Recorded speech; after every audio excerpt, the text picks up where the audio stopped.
Hai korang, jom kita cuci muka guna Dr. C Tuna.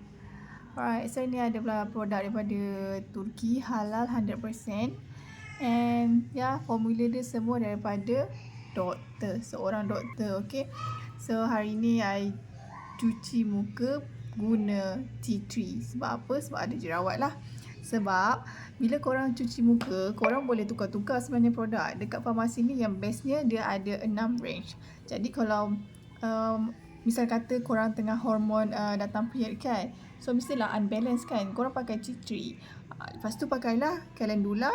Sebabnya saya punya skin ni sometimes dia ada dry. So kita pakai toner dry untuk calendula.